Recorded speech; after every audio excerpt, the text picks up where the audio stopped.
January is usually the time of year when people like to make a change, whether that's professionally, mentally or physically. And this year, the City of York Council's Your Wellbeing have teamed up with York City Knights for a second year running to offer a health course to men who are looking to start the new year with a new me.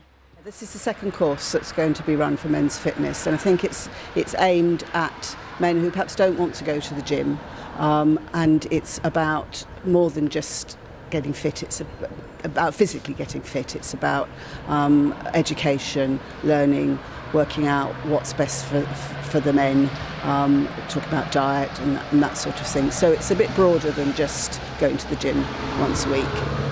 Obviously the council needs now to partner with so many more people because of financial constraints, and so working with other groups is something that's very important. And obviously there are groups of men, certainly slightly a bit older, who don't necessarily want to engage. So engaging through the nights and engaging with their fans is a way to reach people who perhaps wouldn't normally go out and try and improve their fitness. The first course had some really good outcomes, and so this will be the second one that's being run, and then I think we're looking at whether or not we can run something similar for women. So where did it all begin? The men's health project. The first round was really successful at the end of last year. We had 15 men sign up, 11 finish it. They lost 20 odd kilos in weight, 40 odd centimetres in total waist circumference.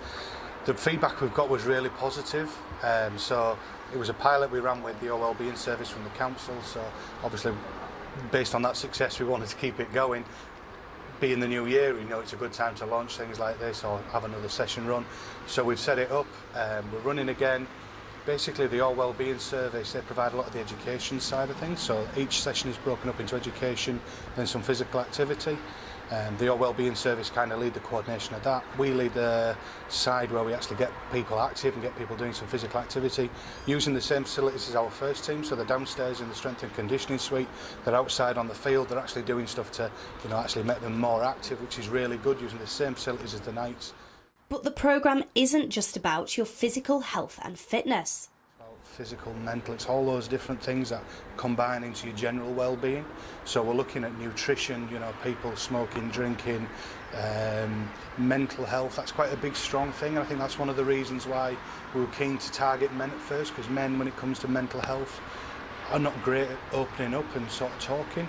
But what we have found, especially through the pilot, is that the group that came together had rugby as pretty much this one thing that they had in common before they walked in the room. And that was a great hook, and they actually found quite a tight group, and that was very reassuring for them, so they weren't coming to an alien environment. They were very comfortable with the guys they were in the room with, and that was a really good thing to see. The men's health programme is a 10-week course, so what makes this activity stand out from your everyday gym membership? I think a lot of research shows that actually when you commit to a regular thing, so we're saying 10 weeks because you're committing to 10 weeks, and rather than being reliant on you making that decision to go to a gym, actually the whole thing we were talking about before, where you've got a group of people who get on and they've formed that kind of a relationship, actually you're not just going to do a classroom bit, you're not just going to do a bit of physical activity, you're going to have a bit of a group time. And I think that sort of, and that's a lot of the emotional well-being, the mental health type of stuff. That's the sort of hard, less easy to measure benefits of programs like this, and I think that's what's different from joining to a gym or maybe going for a run. Some people can do that, some people are really, they're super motivated, or they can find that an easy thing to go off and maintain it. Some people struggle with that, and I think it's just different things suit different people at different times. And the programme isn't going to stop here. The club is busy looking ahead to the future. What I'd like to see is, this course is full. I think we've got 20 candidates full on this one, which is awesome. I'd like to see another 2 or 3 courses. I think if we can fill another 2 or 3 courses as the year goes on, that'd be great. The word of mouth has worked really well, so hopefully the word of mouth will keep promoting it. And then I know we've had some inquiries, and we are trying to work up a ladies programme as well. One of the reasons for the focus is for the men to start with was the mental health aspect, but actually we've had a number of ladies come forward looking for something similar, so it'd be interesting to see what their drivers are, but I think if we can run something similar like that using these fantastic facilities, then we will. So lace up your trainers, warm up ready and get set to go this 2018. Abby Walker, That's TV.